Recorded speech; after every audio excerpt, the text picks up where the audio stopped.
श्रीगुरुभ्यो नमः। हरिः ओम्।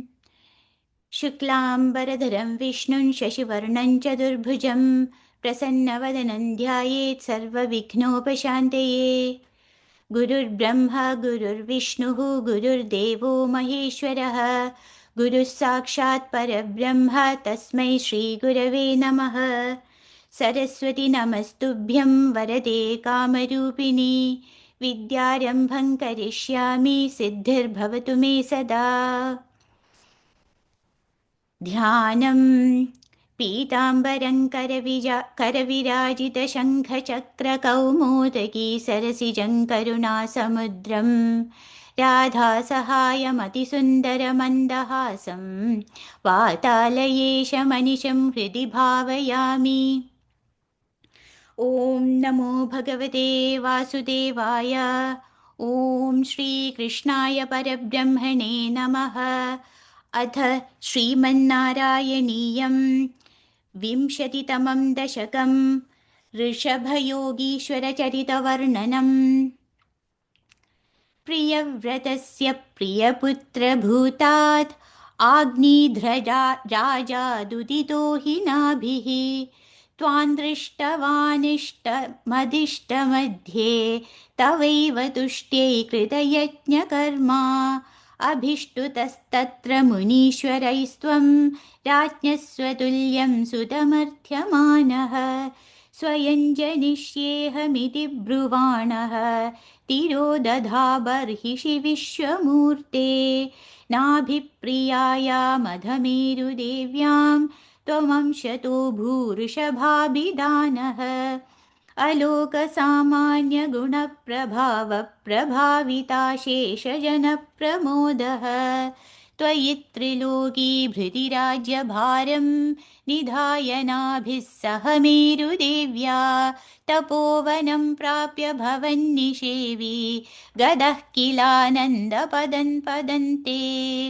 इन्द्रस्त्वदुत्कर्षकृदादमर्षात् ववर्षनास्मिन्न जनाभवर्षे यदा तदा त्वं निजयोगशक्त्या स्ववर्षमेनद्व्यदधासु वर्षं जितेन्द्रदत्ताङ्गमनीं जयन्तीम् अधोद्वहन्नात्मरताशयोऽपि अजीजनस्तत्र शतन्तनूजान् येषां क्षितीशो भरदोग्रजन्मा न वा भवन् योगिवरा न वान्ये त्वपालयन् भारतवर्षखण्डान् सैका त्वशीतिस्तव शेषपुत्राः तपोबलाद् भूसुरभूयमीयुः उक्त्वा सुतेभ्योऽधमुनीन्द्रमध्ये विरक्तिभक्त्यन्वितमुक्तिमार्गं स्वयं गतः पारमहंस्य वृत्तिम् अधा जडोन्मत्तपिशाचचर्यां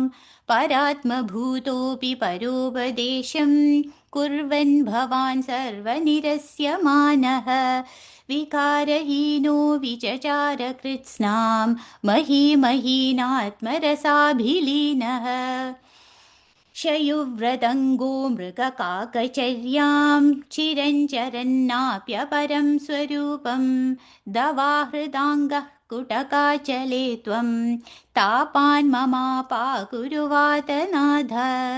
इति श्रीमन्नारायणीये ऋषभयोगीश्वरचरितवर्णनं नाम 20तमं दशकं समाप्तं। नारायणाखिलगुरो भगवन्नमस्ते। नारायणाखिलगुरो भगवन्नमस्ते। अध 21तमं दशकं जम्बूद्वीपादिषु भगवदुपासनाप्रकारवर्णनम्।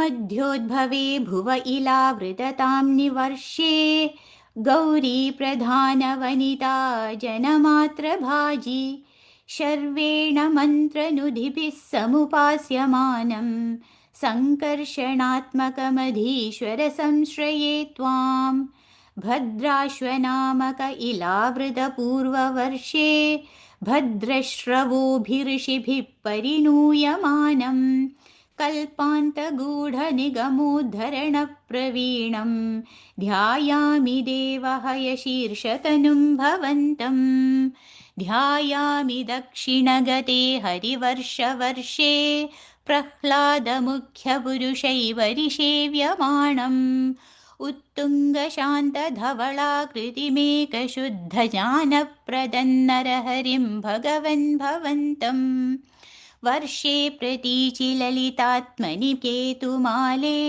लीलाविशेषललितस्मितशोभनाङ्गं लक्ष्म्या प्रजापतिसुतैश्च निषेव्यमाणं तस्याः प्रियाय धृतकामतनुं भजे त्वां रम्येऽप्युदीचि खलु रम्यकनाम्नि वर्षे तद्वर्षनाथमनुवर्यसपर्यमाणं भक्तैकवत्सलममत्सरहृत्सुभान्तं मत्स्याकृतिं भुवननाथ भजे भवन्तं वर्षं हिरण्मयसमाह्वयमौत्तराहम् आसीनमद्रिधृतिकर्मढकामढाङ्गं संसेवते पितृगणप्रवरोर्यमायं तन्त्वां भजामि भगवन् परचिन्मयात्मन् किञ्चोत्तरेषु कुरुषु प्रियया धरण्या संसेवितो महितमन्त्रनुतिप्रभेदैः दंष्ट्राङ्ग्रघृष्टघनपृष्ठगरिष्ठवर्ष्मा त्वं पाहि विज्ञनुतयज्ञवराहमूर्ते यां यां दिशं भजति किं पुरुषाख्यवर्षे संसेवितो हनुमता दृढभक्तिभाजा सीताभिरामपरमाद्भुतरूपशाली रामात्मकः परिलसन् परिपाहि विष्णो श्रीनारदेन सह भारतखण्डमुख्यैः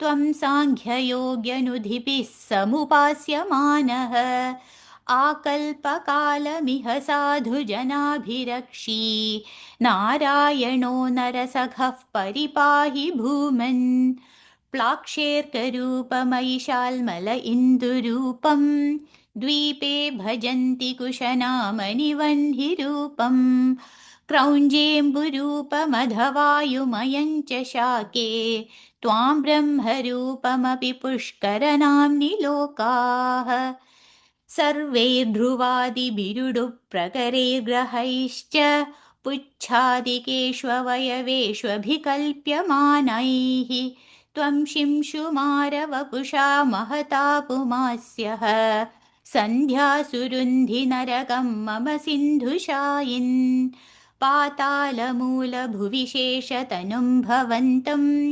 लोलैककुण्डलविराजिसहस्रशीर्षं नीलाम्बरं धृतहलं भुजगाङ्गनाभिः जुष्टं भजे हरगदान् गुरुगेहनाथ इति श्रीमन्नारायणीये जम्बूद्वीपादिषु भगवदुपासनाप्रकारवर्णनं नाम एकविंशतितमं दशकं समाप्तं। नारायणाखिलगुरो भगवन्नमस्ते। नारायणाखिलगुरो भगवन्नमस्ते।